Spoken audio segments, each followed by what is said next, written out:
a small report on what we are the work that is being done there. And after that, yesterday's visit to the village, we'll have at least half an hour to 45 minutes. Yesterday's visit, maybe the groups that had gone to, we had gone to the 3 different villages. What was your experience just by maybe just observing the people itself? What did you feel about being there as part of a small group as we invited ourselves and went to the villages? What were the sharings maybe, or if they spoke to your, what were your observation of these people? Like in the background of what Sir Benjamin had spoken to us, in the background of what we have learned yesterday or what we have heard yesterday, in those backgrounds, did it come visible to us or what became obvious to us through our visit? So that half an hour we spent in sharing about, each group could share their experience about yesterday's visit. And then after the tea break, Father Bipin Pani will be leading us again to plan in a concrete manner what exactly we could do at the source and in the places where we are, so that he could guide us. He could guide us. So I request Father Joseph Bank to share your work in Bangalore.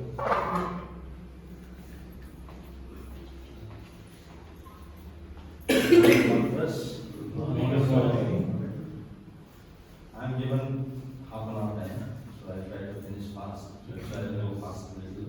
So this is the scenario. This is the situation in South India, especially Karnataka, and particularly Bangalore. Can you go to next slide? So first we'll see language barrier. It is very difficult for migrants to learn the local language, those especially who go for few months. But those who are there, they are very fluent in local language. If you see in any states in South India, they are very fluent and they don't have any problem. But problem comes when, especially they work in the factories, especially the girls from Orissa, they are working in garment factory. If you search in Google, Sahi Garment, there are so many units in Bangalore. Almost 21 units are there. In all the units, you will see girls from Orissa. And to work there, they have to know the language. Otherwise, local people also are there. And they will not get the machine for stitching. And if they don't get the machine, and they will lose the money. They won't earn anything that day.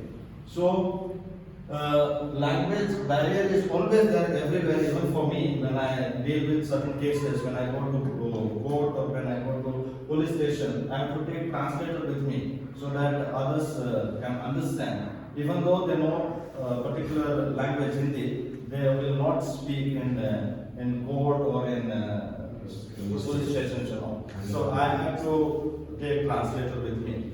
So how these girls reach there?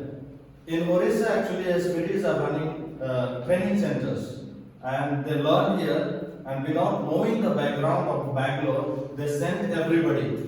So whole lot of people go there and they work, and they face a lot of problem. Not only language barrier is there one, but they are staying in the hostels. They are kept in the hostels. They are given the place, but all the wardens or the in charges are males. So they face a lot of problems. And there is no proper facilities they're supposed to get. Okay, next. Secondly, exclusion. Migrant workers excluded from most of the labor rights because, as Dr. Bipin Pani was explaining yesterday, they are unsafe migrants. They do not have proper IDs. Even they do not have local Aadhaar card of this place or the place where they go. So it is very difficult to get any kind of right there. Then deprival of political rights because they do not have local voter ID there, so they cannot vote. Also, they cannot come back here during the vote. So here also they are losing the voting right. Because if they come back here to vote, then they lose the job. That is the fear. So they do not come back here. That's why here, even though a lot of tribals are there, other people are winning, like BJP is winning, because they are not coming back to give the vote. Excluded from ESI, Employer State Insurance, PF, right to compensation, OT payments. If you go to construction sites, they are actually doing more than what they're supposed to do, 8 hours. They are doing 12 hours, sometimes 14 hours, like that. They are not sleeping sometimes. So, but they are not getting OT. Even when they die in the workplace or they meet with an accident, they are not getting any compensation. Yesterday, Arun was talking about the Act of 1979. It doesn't work at all. It is only in the paper. We have filed so many cases, and it favors the rich people. Deprived of entitlements such as ration card, no? Ration, they do not get. Public distribution system is very poor. BPL and health card. See, they do not make any health card also. Like today, Ayushman card supposed to make, but that also doesn't work some places. They have only particular hospitals where they accept that card, not everywhere. Next. Xenophobia. Xenophobia is the migrants are so targeted. Even though the locals, they do all the mischief or any crime, the migrants are targeted and they are caught and they are put in jail. Recently, I have a case from Africa. See, Africans also are there and they are like seen as drug peddlers mostly. And when I was here last month, I think we had a retreat here for priests and nuns. I was getting calls from everywhere, from France, from other countries, because this migrant was here, and then right now he is in the central jail of Bangalore. And when they were, if anybody is in custody, and if we get the information, then we intervene and then we try to save them. But once they are convicted and taken to central jail, it is very difficult, even for us. So we do not deal with that. So they are always looked suspiciously. Anything happens, they try to save the locals, and then they try to blame the migrants, and they are put in bar. So that's why it is xenophobia, I'm saying. Next. Okay, there are some cases. Go ahead. Health hazards, accidents, and deaths. There are so many people meet with an accident on the road, and the construction site, in the factories, but they are given minimum facilities, and they lose, even though they are working in the companies, they do not get the ID card of the company because they do not want to help them. They want to get the service, but they do not want to help them. See, I will tell you, during the COVID, even the religious people, the religious congregations, I was called to one of the convents, I will not tell which convent. They called me and they said 3 girls were there from Orissa, and during that time they wanted to send them home because they did not have any job, and they do not actually want to keep them in the convent. So they called me, Father, can you arrange for the transportation? I said, no. Because so long they were there with you, now when this problem has come, now you want to send them back.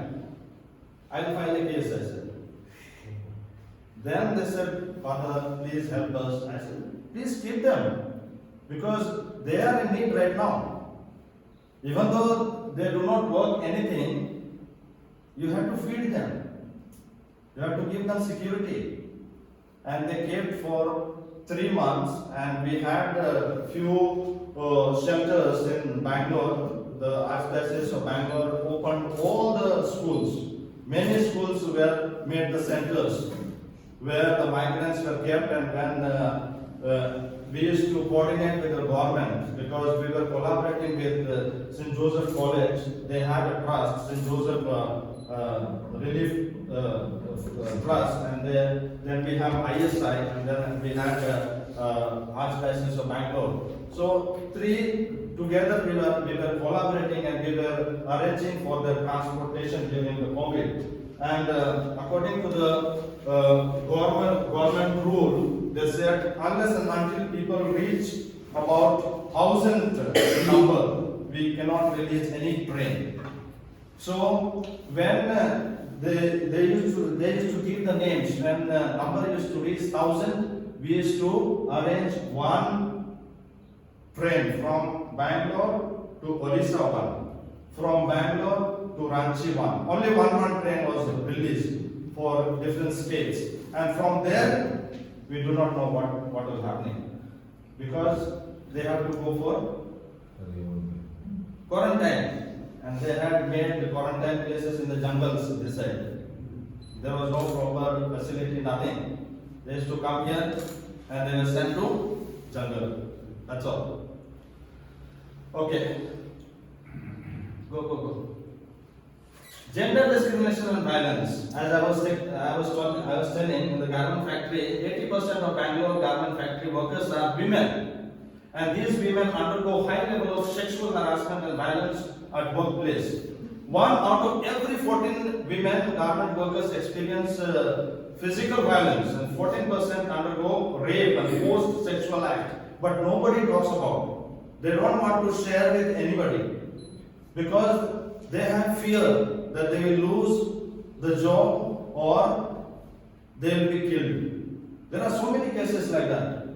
They will be killed, and they will bribe the government officials, and they will put the body in mortuary, especially in Victoria Hospital in Bangalore. And Victoria Hospital in Bangalore, if you go and see the mortuary, it is only one room is there. And they will dump all the body. 30-40 bodies will be there. Because I remember one case, one girl died, and her name, they wrote something else in the register, and then after a week we got the information. Because what happens in the mortuary, if body is kept there, after 15 days, if nobody is claiming, then they will dispose the body. But after a week, we got the information that this girl died, because in that particular group, 15 girls were there, and among them one died. So they were warned that if you inform anybody, then you also will be killed. That was a threat they had received from the officials.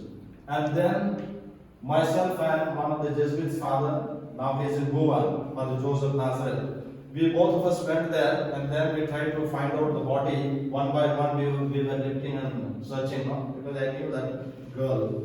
So then ultimately we found that girl, and then we had to send the body to Odisha.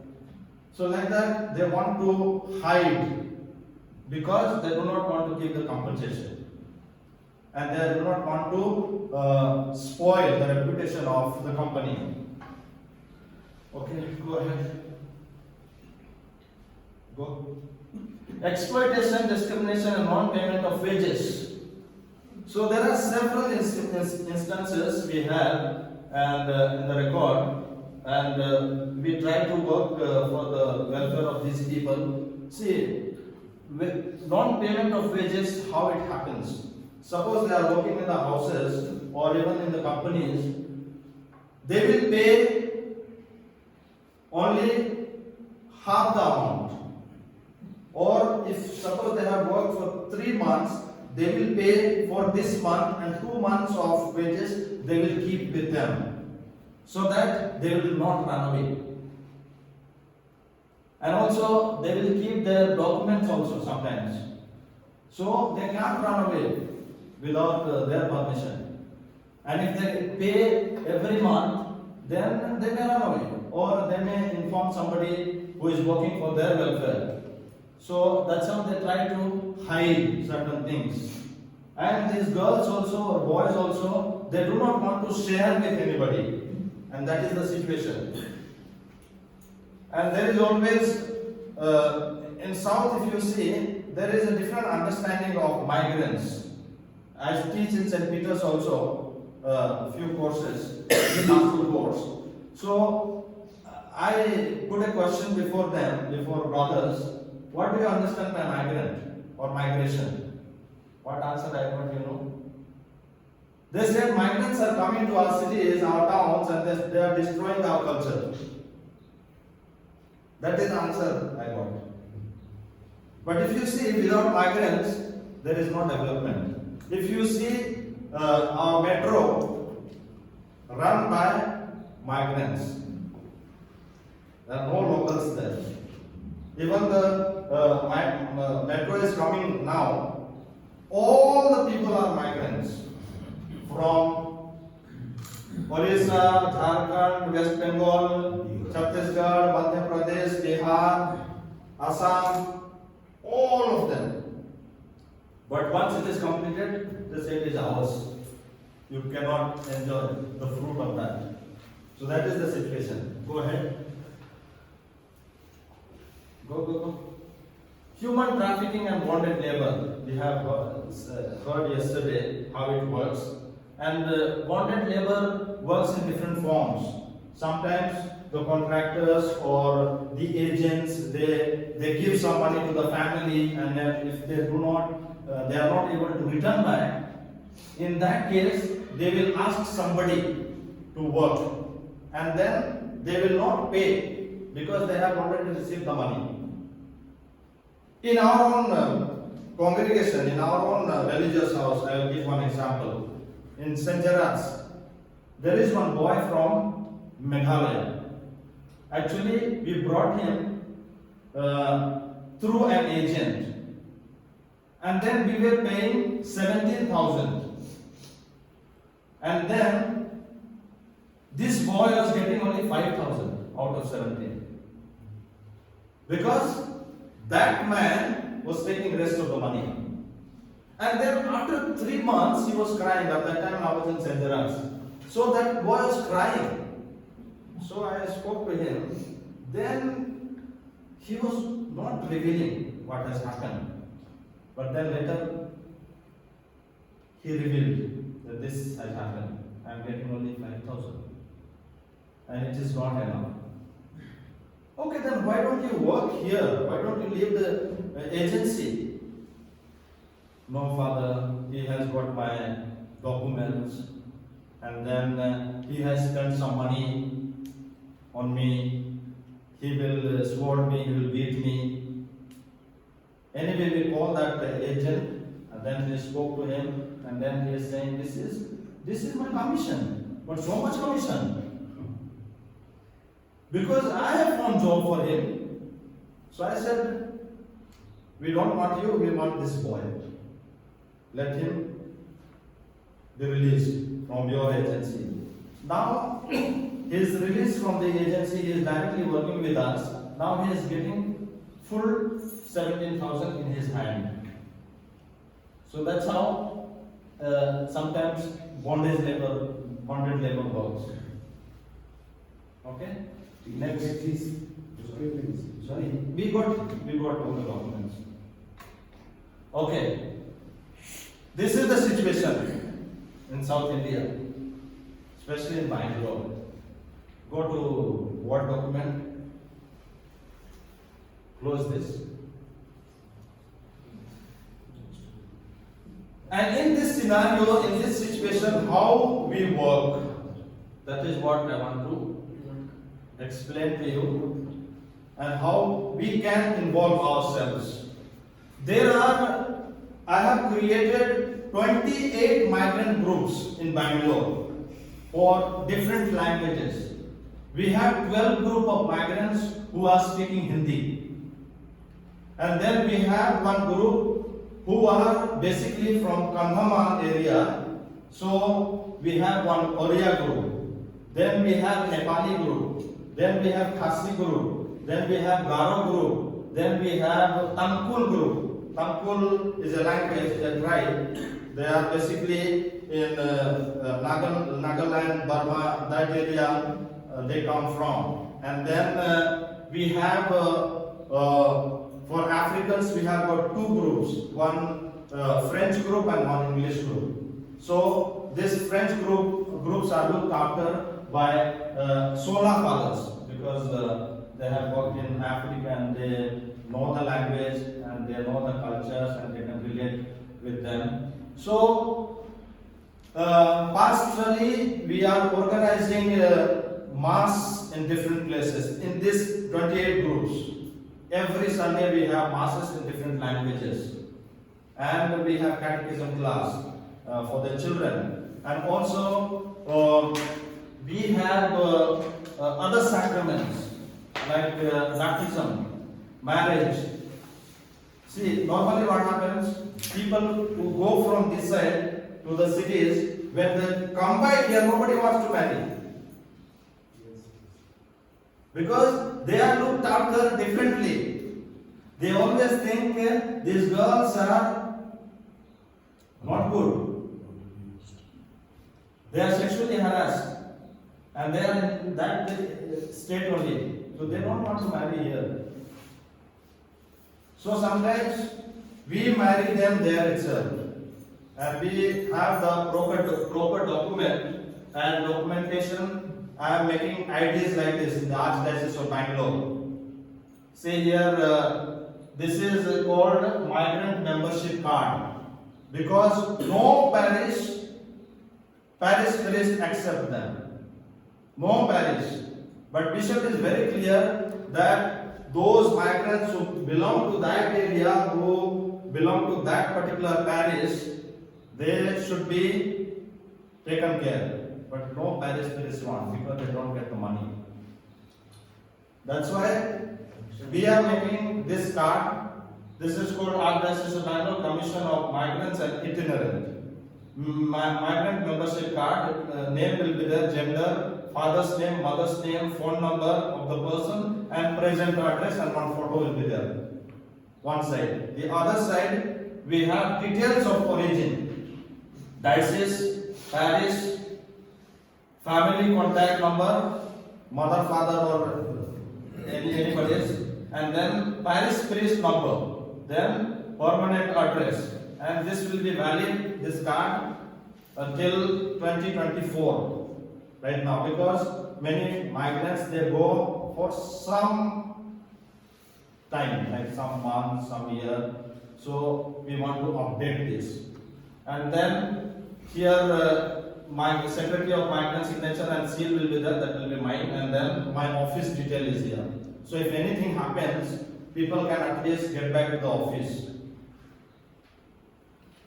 So that's how we are working in Bangalore, and we organize in different times, in different places, free medical camp, because we have the MOU with St. John's Hospital as well as St. Philomena's Hospital. So any migrant who needed health assistance, we put them in these two hospitals because we get the concession. So almost 50,000, 60,000 concession we get. And also if they are not able to pay anything, then these different groups, they collect money and then we pay. Otherwise we have the commission, and we have commission money also in the Archdiocese of Bangalore. So we try to help them in that way for health. For education, Bangalore Archdiocese has a rule that any Catholic, so Catholics are given the preference, but migrants don't, unless they get any recommendation. So all the migrants come to me for recommendation for college, for schools, and we put them in good schools, and the Archdiocese have to take care. And Bishop also is very good, so he is trying to make some centers right now, at least 50 to 60 centers, where people who migrate from here and then suppose in between they lose their job, there is no place to stay. So for some time they can stay at least in these houses without paying, because we are trying that right now. But right now we have centers, few shelters are there, In the archdiocese itself, in the bishop's house, behind, people are staying at night. At least 30 to 40 people are staying there at night. It is a shelter. Morning, we give them breakfast, then they go for work, wherever they want. Evening, they come back there, we give them the food, and they sleep there, and they rest there. So we have just started that. Almost 6 months is over, and there are about 30, 40, 50, sometimes 60, the number fluctuates. So we have started that. So I am also in charge of whole of Karnataka. There are 14 dioceses. So this is the plan I have made till 2024. Go to vision down. So our vision, the commission vision, is a society where migrants feel welcome, empowered, enjoying the rights and dignified life. That is the vision we have. And reducing the gap between the migrants and the native and safeguard the dignity and the well-being of the migrants, because there is always clash between locals and the migrants. Always clash. Because locals, they think that we supposed to be getting all the advantages. Even though we do not work, we should get it. So that is the kind of attitude they have. So we are trying to reduce the gap between these two. That's why even in the parishes we organize some programs. Though there are language problem, Tamil and Kannada, always it is there. But when we introduce these other languages, they don't have problems. So it becomes easier for me to organize programs in different parishes, different institutions, and everything we get free, because religious, they always support us. And then we organize big programs, like we had this month itself on 6th, and 16 bishops came for that program, and we got the auditorium, huge auditorium, and then all the support from the religious people. So that's how we organize in different places, like St. Joseph we organize, Good Shepherd we organize some programs, like cultural program. This time we celebrated Migrants Day. So people come together, around 3,000 people were there. And we have Karam Festival now, 11th of December, we have got Christmas gathering in 5 places. So like that we try to organize. The goal first, migrants are well equipped and self-reliant. So objective is spiritual needs of at least 70% of migrants are looked after by the end of 2024. That is the target of the commission. So indicator, 70% of Catholic migrants have received the required sacraments of the church, because even though they are Catholics, they are deprived of sacraments. If you go to any parish in Bangalore, for baptism, they will ask 5,000 rupees. And few of them are paid in the Annunciation Church. And I complained to Bishop, this is what has happened. 5 Northeast children were baptized and everybody was taken 5,000 rupees. So Bishop, so this is not right. So, you make the rule, you send the circulate, and then you inform them. Then migrants are constantly attending spiritual activities. We, as I said, in different places we have mass centers, and then after that we have catechism class. Children of the migrants are regularly catechized in Christian faith activities. So these are the activities. Creating pastoral ministries and engaging priests and religious where already migrant groups are existing. There are different migrant groups, and I am only organizing, overseeing, but each place one priest or one nun is appointed as the in charge, as well as there are 2 group leaders through which we get all the information, whatever problem they are going through. So it becomes easier. That's why I have created 28 WhatsApp group for each group. And then we have another group that is called Animators group. So if any problem is there, if they are not able to directly approach the office, then they can approach to the leaders, local leaders. of local groups. And also register. See, we are not simply making this. We are also registering in the website of the Archdiocese. So there is a section, and all the parishes are there, and then also migrant section is there. So I have formed a form I distribute to all the groups. They fill everything, and then the same thing will be reflecting in that website. And also here, one MI number is there that will not change. MI number, particular number we give here. So any parish they belong to, the parish priest clicks that number, then that particular person's information comes in the website.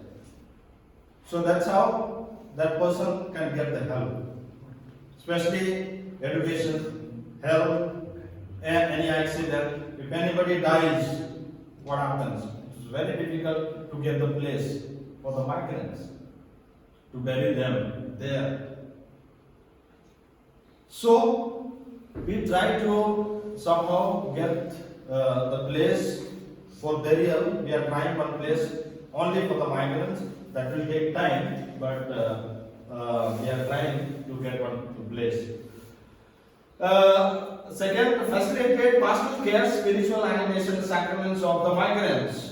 Baptism and also recommendation for migrants whenever they come back for marriage, they have to get the recommendation letter. And also marriage preparation course conducted by the Archdiocese every week. Developing pastoral programs which integrate humanitarian assistance, education for reconciliation, effective protection of rights and dignity, prayers and liturgy, and spiritual and psychological support. These are very important. Whenever they have some problem, they have to approach, and then we try to help them in different ways. This is only for Christians.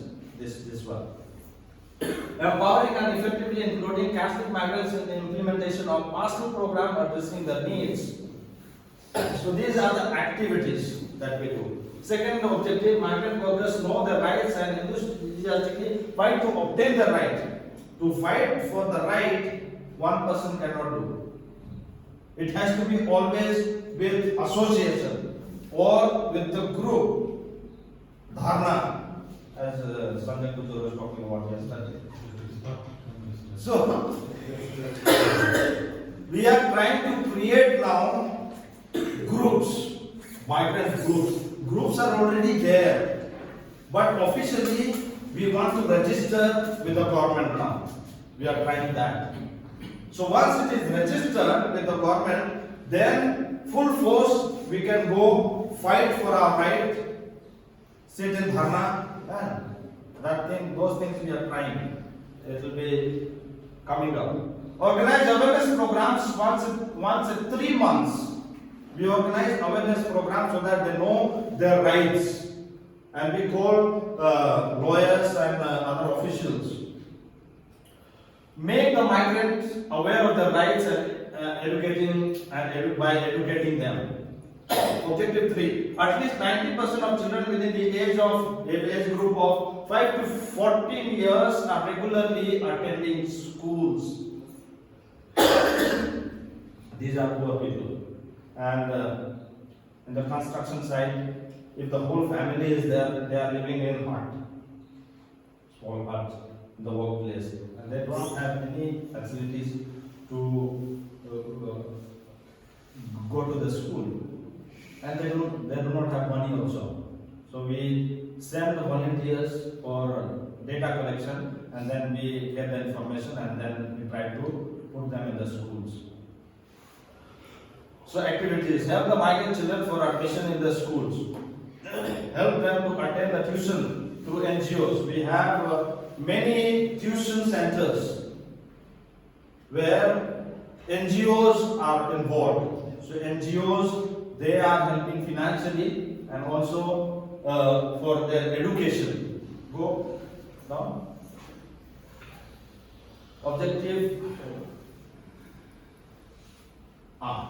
By the end of 2024, migrants are able to face the situation place of migration and had skills to find a job. Some skill trainings we had by ISI Bangalore, because we are collaborating and working together. So we work together with ISI, St. Joseph Charitable Trust, and the Archdiocese of Bangalore. So activities help the migrants to attend the skill training programs like tailoring, mobile repair, electrical work, driving, and also place them for job. Because they sometimes what happens in between they lose the job and they do not know what to do. And if they come to me, I will not be able to help them. So the groups are there who are working in different companies. So if anybody wants job, they have to put the information in the group. So the group members, they themselves find the job and they place them.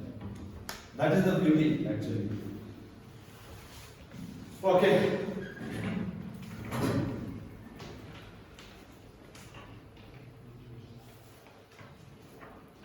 What is that saying?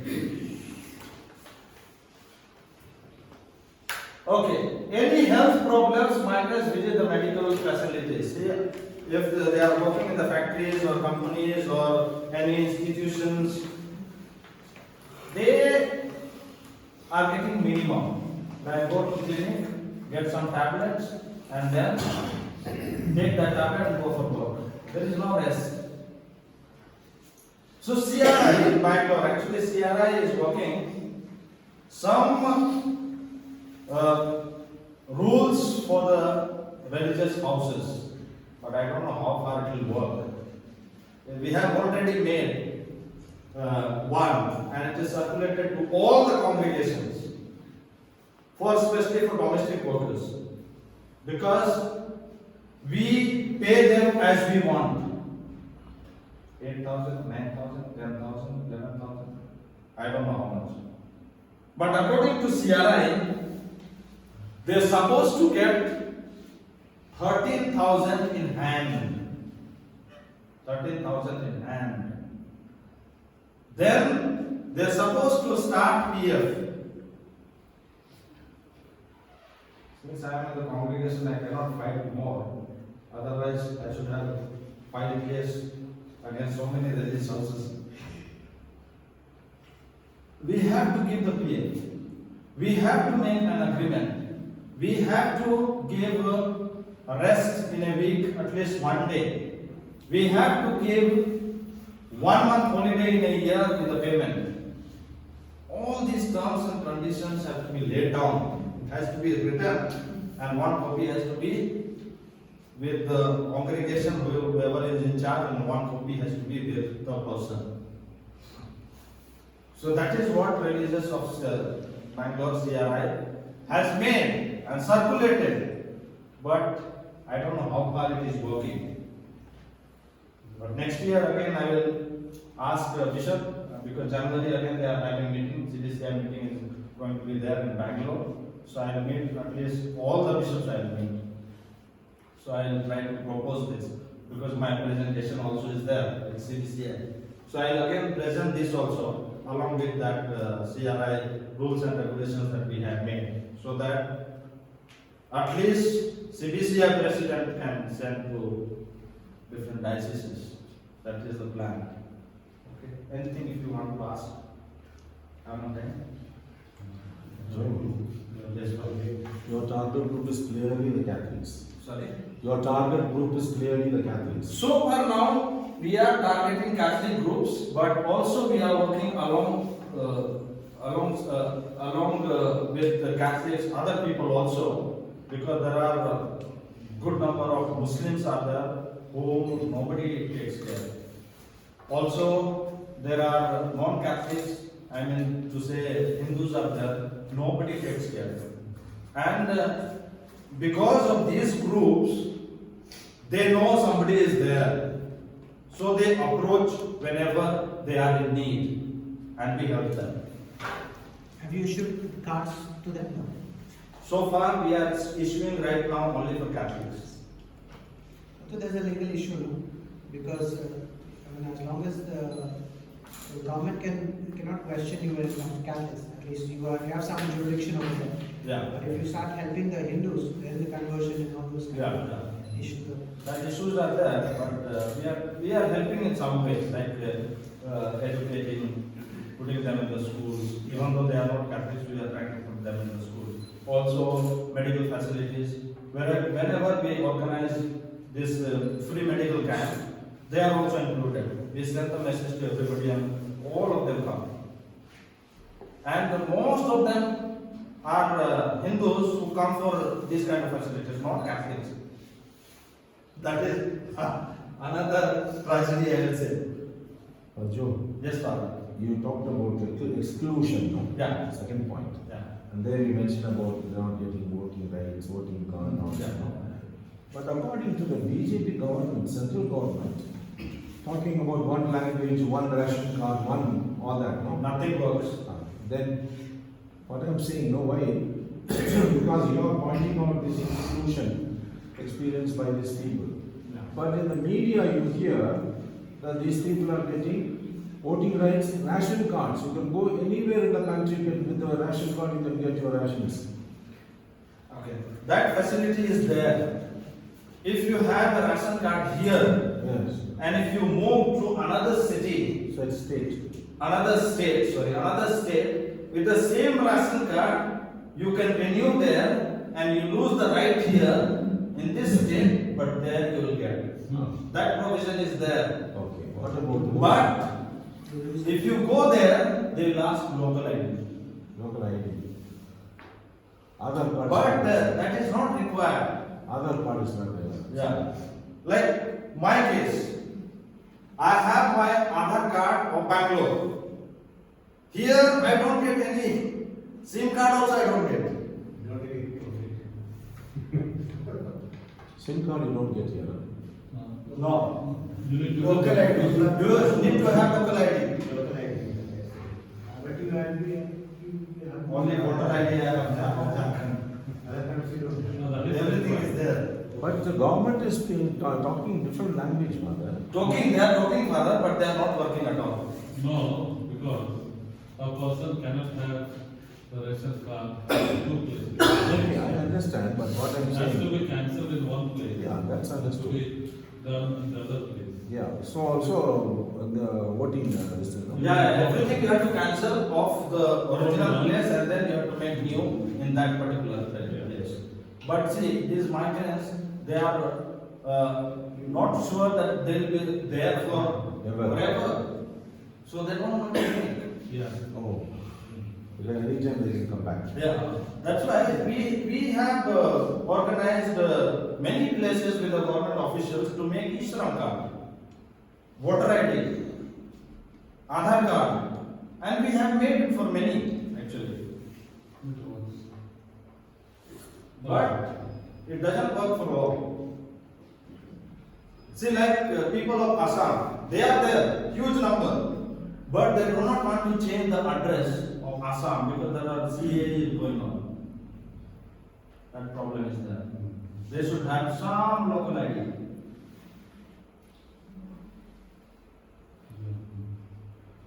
And during Corona, which was horrible. Horrible means horrible. I used to visit everywhere. I had the pass by the police, so I didn't have any problem to go around. And we had the pass for the vehicles also, so we were going around giving the rations in different places. But so many deaths. So many deaths. No place to bury. So we were cremating them all. I remember I used to tell you also one incident. 3 girls died in their particular place where they were residing. 3 of them were living together. Night they had food and they slept. They forgot to put off the gas cylinder. Around 12 o'clock it exploded. And then I got a call around 1 o'clock night. Then I had to go there. We immediately shifted to Victoria Hospital. And born cases in Bangalore, only 2 hospitals deal with. St. John's and Victoria. So, after a week, all three died. It was the height of Corona. And there was no facility to transport also. Where they from? They were from where? And they were from Kandhamal. Andaman. All three of them. Orissa. And then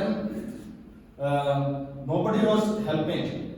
But then Dilip, Ricky, we called him and then he said, we will help.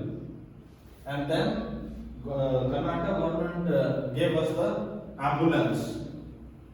And now, ambulance we got, the fuel promised by Orissa government, now driver, who will drive in such a situation.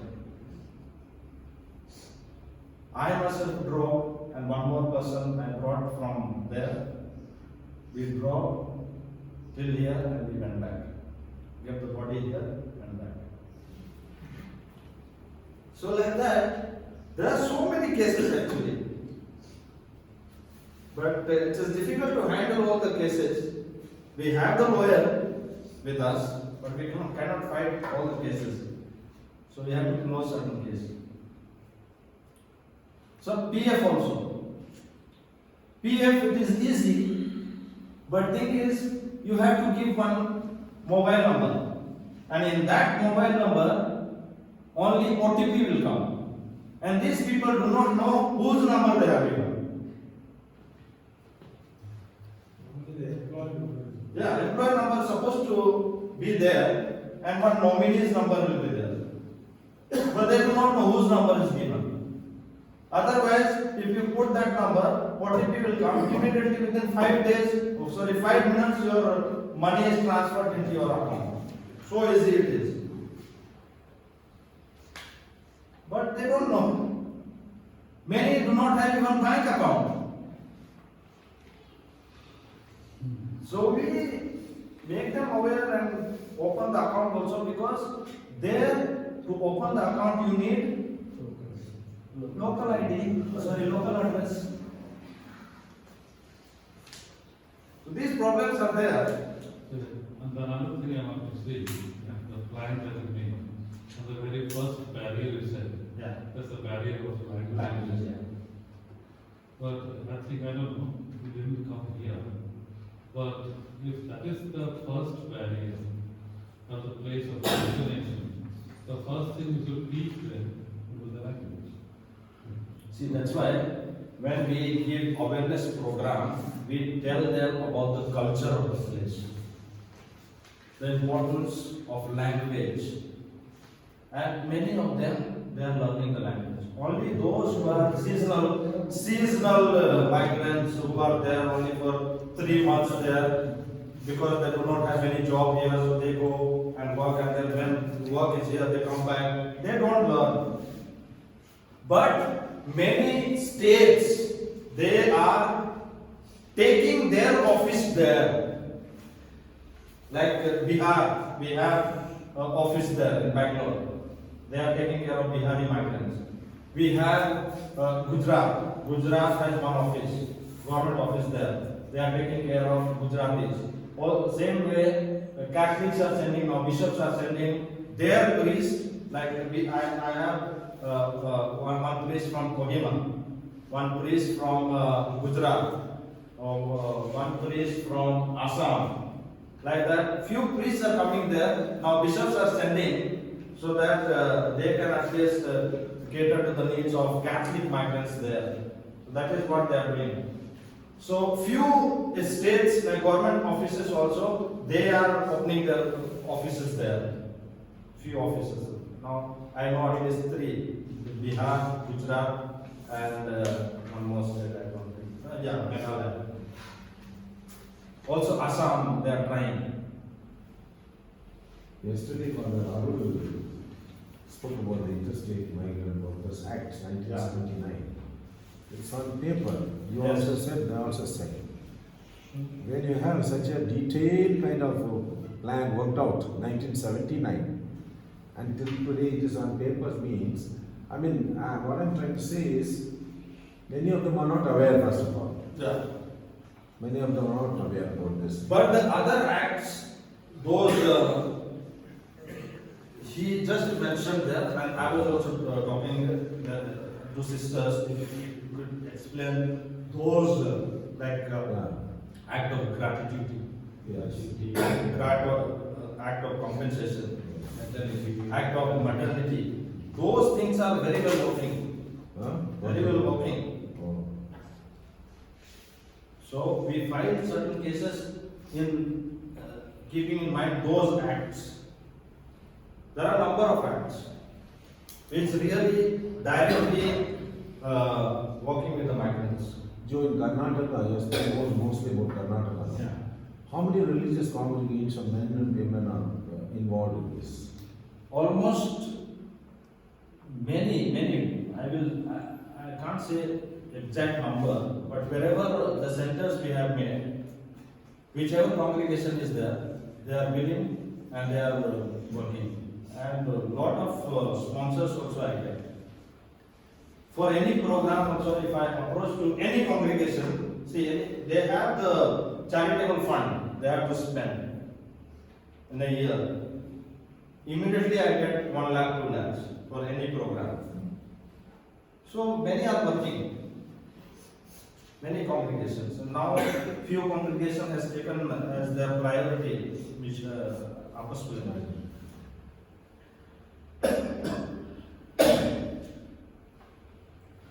Anyone else? Thank you. No, thank you. Thank you, Madhu.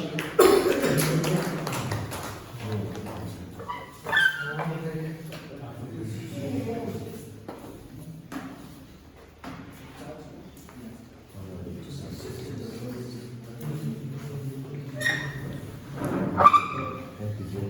Thank you, Madam. In conference, I just shared with you all the work that is being done in the Vice Province. We have a small social outreach project, what we call as Pohonch. So the Pohonch word also we derived from MSc. We had a Reach classroom. Though it was an abbreviation stood for many things. So we translated that Reach into Hindi and called it Pohonch. So Pohonch is a project of the Vice Province. It means reach out. To reach out, yes, to reach out. These are first, we just have a glance of the few pictures of the educational help that has been given to the children. This was a visit from Bishop Barba, Cuttack, Bhubaneswar. So he had come to Bombay and we had masses. This is the St. Elizabeth Hospital, where we are in connection with the hospital, many medical aid that is needed, usually refer to the hospital. This was for the program of the children. Yeah, go ahead.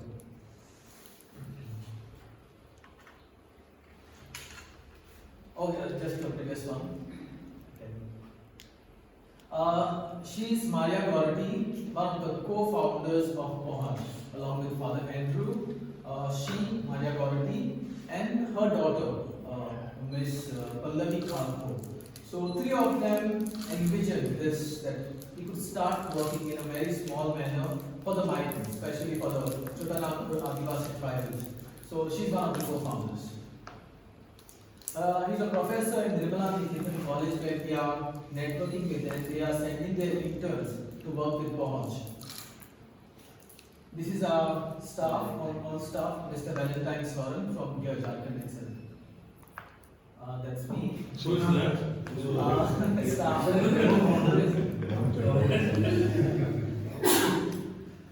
This is during the group, basically preparation, any program or anything that happens in the community. We call the community leaders, discuss with them what could be done, how the program should go forward. This again after the Elizabeth Hospital. Gordy works there as a medical social worker at St. Elizabeth Hospital. This is just a session before we could distribute few relief things to the people.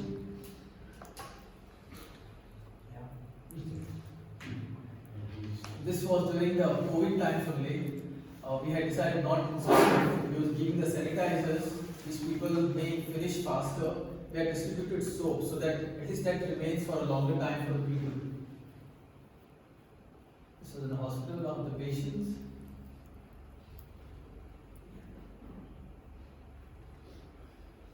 These are the interns who come to have their fieldwork experience with us. So we had orientation session with them.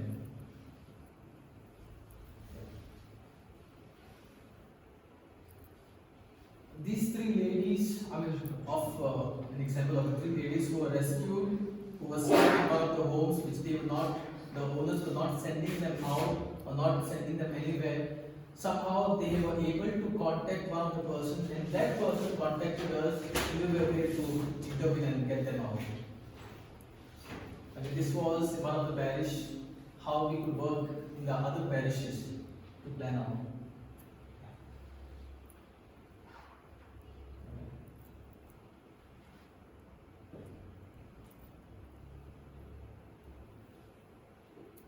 What is the legal entity? Is it an NGO or is it not profit?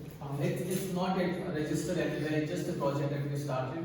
We are still a little bit slow in basically registering also because we are already a Mukti society, and to register another trust, then the dealings or the administration would become a little. So it's all funded under. It's all funded by the Vice Province right now. Mukti society. Yes. This is in our church there in Naigaon. Now this is the Pons team that we have right now. That's Gaurati, Father Andrew, the other co-founders, founders. Valentine and Sushma are working with us, and that's me. And our team that is just would be outgoing or maybe re-elected, Adayal and Father Andrew Lopez as representatives. So that's Pons. And just to speak about What about the school you have for the slum children? that's in Goa. Yes. That's in Goa, yeah. So that school we had just taken over from an ex-Jesuit. That's not even, we can't call it exactly a school, it's like more of a tuition center. Where children, they are trained there up to a standard, and then they are in the Open Union School, they give their 10th standard exams. So it's for the slums children who are there, who come and study there. Though we have teachers who teach them like school, but it's exactly not a school as such, but a tuition center. But we help them to pass their 10th and after that their 12th. Last month I visited the place. Okay, Ah, in that's Goa, nice. yes. So just to start with fathers, in the Vice Province, we have started Pahonch as an empowerment for the communities, especially from Chotanagpur, that is Orissa, Jharkhand, Chhattisgarh, those who are coming from here in the region of Vice Province, that is Bombay, Goa, or Bangalore. So along the coastline, right now, as you know, even the Joseph Beck was saying, we are still right now working only with the Christians because, first of all, it's easier for us to gather them, especially after Mass. The first point of contact for us is the church, and these people are really very faithful, who come faithfully to the church, and it's easy access for us to get in touch with them to start anything to start working with. Now, Pahonch, we have the vision as such, empowerment of Chotanagpur migrant Adivasi through a holistic development approach. And we work under three objectives, that is education, livelihood, and community development. Education because there is talks now that we have heard, when the families migrate from here to there, there's a disconnect. What happens with their education? From Hindi medium directly go there, Marathi medium or English medium becomes difficult for them, and many of them even drop out. So to sustain their education assistance is given. Be it tuition that is given. For that we had in a way collaborated with another organization itself so that they would take tuition classes for them. Secondly, about their livelihood, we have tried and even in a way failed in its own way to start a project that would give them some sustainability for their livelihood. And right now we are still in the planning stage again. We had started a cloth bag making project, but somehow we couldn't manage well. We had to stop it, and we are still planning on what else could be done, what other projects could be started. Also, we are working on their work. Whenever someone comes in touch with us in search of work, when we recruit them in any place, that Sushma, who's working with us, she's the one who goes and meets the owner, decides their salary, no lower, and an agreement is made by Sushma so that we are aware what is the amount that will be paid. We are aware of where the person will be going to work. So we keep in touch with them, and we are becoming kind of a mediator for those especially who are going through us, and we are aware of. Thirdly, as I said, we are working on the community development. Now we are almost in kind of working in 10 communities in the region of Vasai and Diocese of Vasai and Diocese of Bombay. 10 communities, yet though they are scattered, try to gather them in every way possible, give them awareness sessions based on the issues like alcohol, or even giving them sessions on banking literacy or on savings, on the medical health assistance that can be given to them. So awareness sessions so that this community develops by themselves. Then just to list out a few of the things that we do, that is the what. Awareness and sensitization programs on various social issues. Secondly, case interventions. Now, case interventions are become a little tricky, as Joe has shared a few with us. Just one incident that we not came across, but we want to share with you all about a lady who was working in, I'm sure many of us must be aware of this name, A.A. Nadiyatwala, the film producers. And in this home, somehow we got a call through someone that a lady is there and they are not allowing her neither to go home, not to get out of the house. So Gaurati and Sushma, both of them acted as if, because they are from north, they went in the name of Orissa government. They told them, we are from Orissa government department has sent us, we know there's a lady working with you. Please get her. They went, they didn't say anything. They brought the lady, they asked in front of her. They didn't ask whether she was abused, nothing. They asked her whether you want to stay, work here, or you want to go, because we have got information that you want to go back to your home. The lady directly said, I want to go home. So Sushma and Gaurati told these people, the owners, that the lady wants to go home, let her go home right now. So because they presumed that, as they said, they are from the Orissa government, they said, okay, they didn't interfere in any manner, they allowed her to pack her bags, they asked whatever payment has to be done now. They didn't pay fully, but whatever they got, that lady was happy with it. We got the lady out. Brought her back, sent her back to her home. Sushma usually accompanies the person, whoever is coming back home. She travels with them, along with them in the train, especially in cases of abuses or any violations that they have gone through, accompanies them home, and she comes back.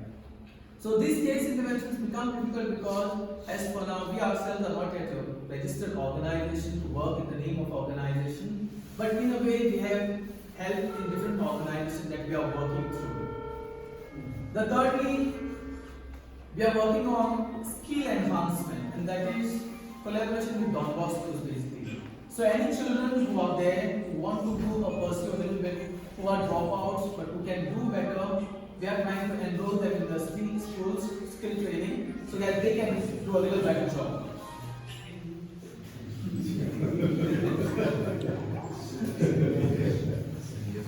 Physical intervention. Yeah. The next one we are working on, as they move out of this place to another place, Bombay is a totally different culture. And yet, to prefer, to maintain their identity, their culture, we have time to time the celebration of their festival.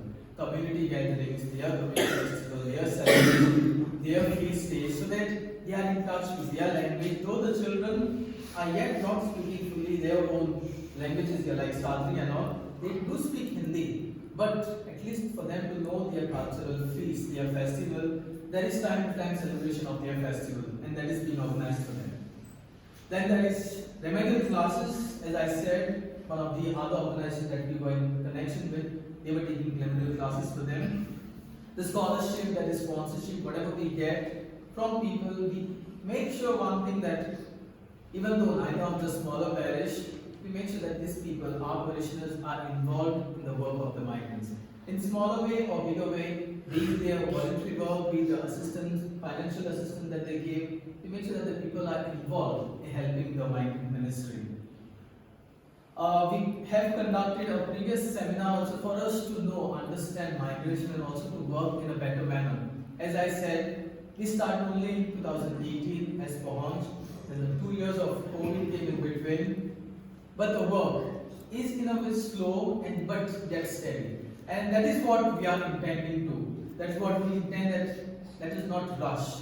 We may not understand everything about migration yet. We are still in the process of understanding, we are still in the process of how we will really work in a better manner.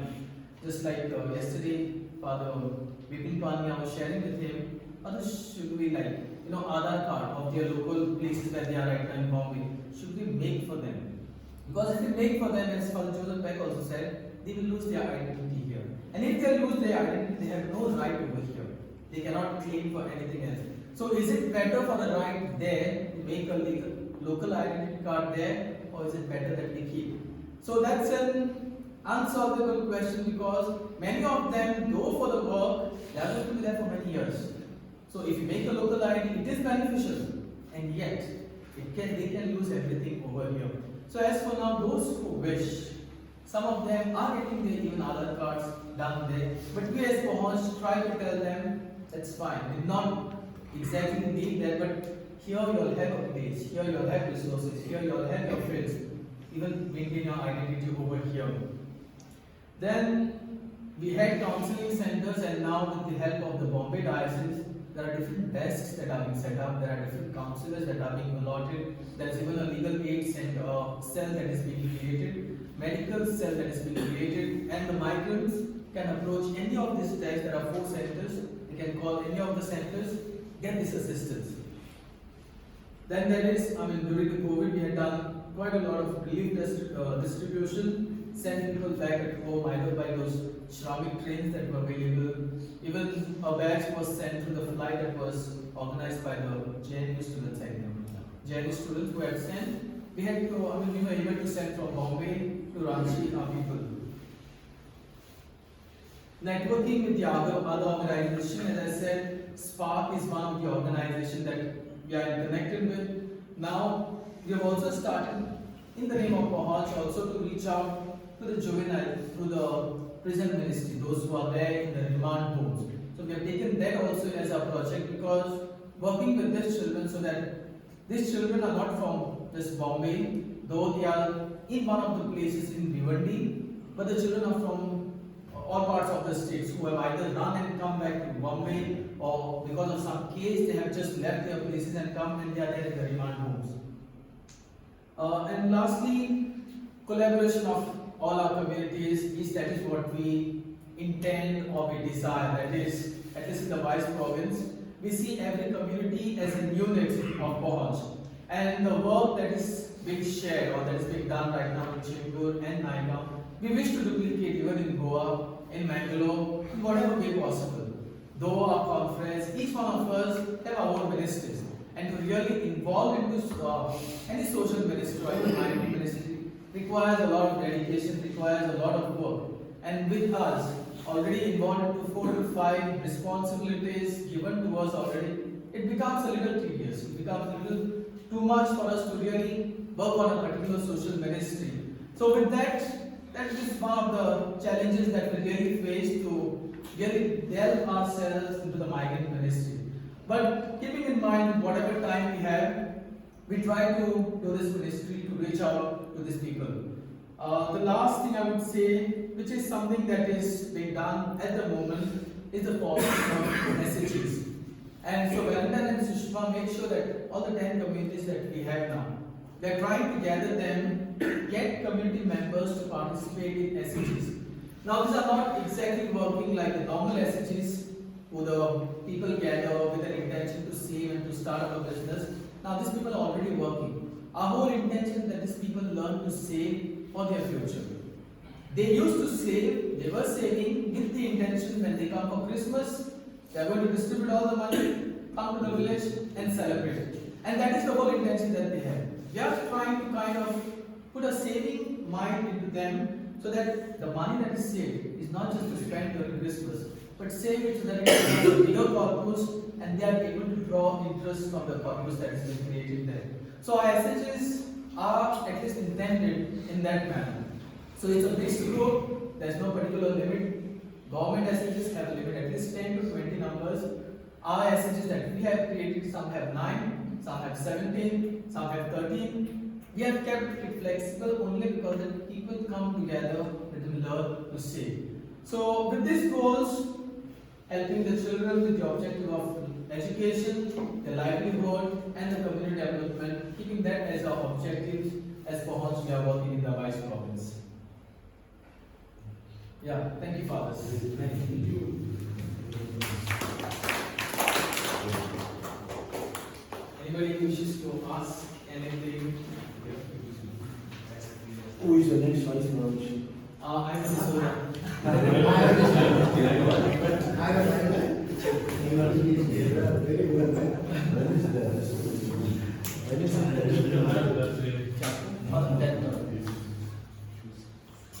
We have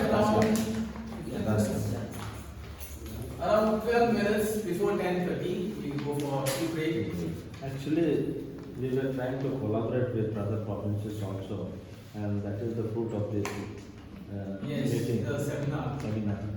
Also, we had online training sessions in different times online.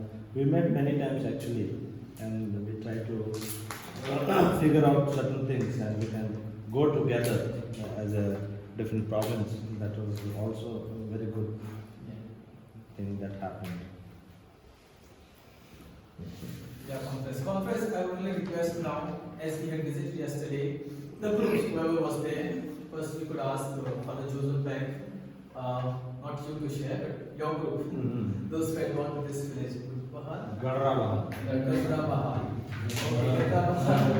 The group members would share what was your observation, what was your feeling about the visit.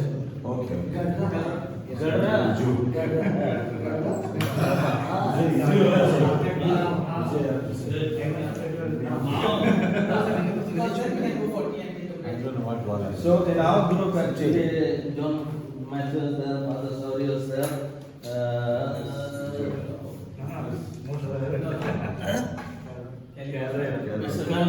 others there, Petrus and myself. So if anybody wants to share anything. Yeah, what were your observations basically? Yeah. What I found is the community dimension. Almost all of them were there. More than at least more than 50 will be there. Who have been there. So that shows the community dimension aspect of it.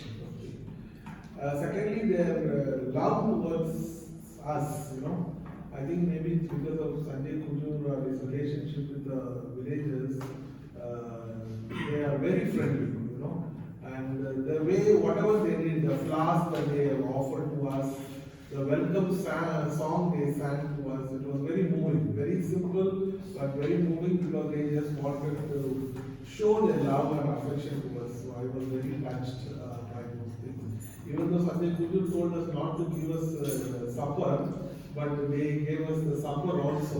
So that is shows. No rice beer. No rice beer. We have not reached that level. Okay, so those are the very good aspect of it. But what I observed, other thing is about one thing about their faith. Of course, the faith element. They actually came to pray. First, we all started with prayer. The faith element was very nice. We all recited rosary together, even children and so on. But what I observed when Kujur, our Petrus Barla and Beck started to share about what are the necessities that they need and Beck was sharing about contact numbers, different contact numbers in case the migrants reach somewhere in different states. And the amount of states that they were asking, the numbers were amazing. So it took almost approximately some half an hour to give the numbers. So many numbers we were giving, almost all the states, including Rajasthan. They were asking about, I was wondering, to think about Rajasthan, even to go there and be a migrant worker there is something amazing. But I'm saying that shows how they are, need of our help and how this one. So that is one thing that really touched me. Other one is about their lifestyle is very simple and no power, absolutely no power. They are in darkness. I was kept asking them, asking conference, why there is no power. At least basic necessities they should provide. Whatever the light they have, it just comes and goes only for the name's sake. But actually they don't have. They're still under, somebody was telling me, maybe they're 20, 30 years behind. I think even 80 years behind the lifestyle what we are experiencing. So see, I have seen villages of Tamil Nadu, for example, but these are far developed. Tamil Nadu villages, the electricity, the powers, it has reached to the remote, and almost every village is connected to, what you call the medical facilities or small dispensaries, education system. There is some system with it, but I am really surprised why the government has not done anything for these people of this place. Absolutely, they are at least 50 years behind the development. That's my observation. Thanks, sir. Anyone else from the same group wants to share or add on anything new? Yeah. Also, whatever he said, it is very true. They came together, and also they are very generous in welcoming us, all the things that they have done to us. And what I observed is, they are very remote village, that one, but they are going away from their village, but they are migrated to so many states that they're asking, by asking the name, is there any contact number in Rajasthan, all these things? Surely some people might have gone there for work, surely. So, second thing I observed that many are women folk and the children are there. Perhaps men folk or the young boys or all this, also they might have gone for work for the migration business. So very few are there, not very few, there are very few elderly people are there, not men folk is not, not the youth, youth is not there. So without those men folk and the youth children, boys, they are able to survive keeping the family, missing their, surely they miss the husband and the children, but still they are hoping that they will come after working, they will come back, they are waiting to receive their men folk to the families. So these say that really observe that one, really something really tension perhaps by asking the numbers. So they want to safeguard their own people. So I feel that Thanks, sir. Anyone else from the group want to add on any other observation? Or we move to the One thing I asked also, they were finding it difficult to register. So, why I asked was, because we could do something, like making some. The Kamla was sharing, Kamla is there trying, but many they don't want to register and they sometimes run away from this sector. They don't want to know others where they are going on. Even though they are working in some place, they don't know the address of the place where they are working. That is surprising actually.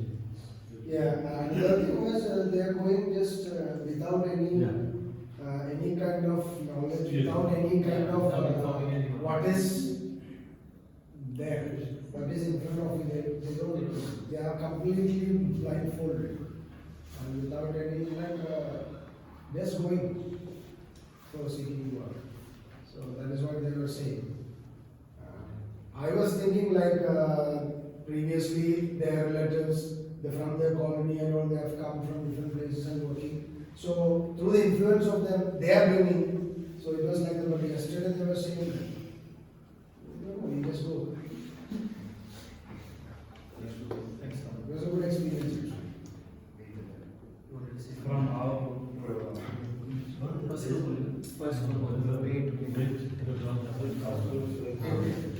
We move on to the second group, just for the sharing for the Prakash means is Prakash. Yeah, my side.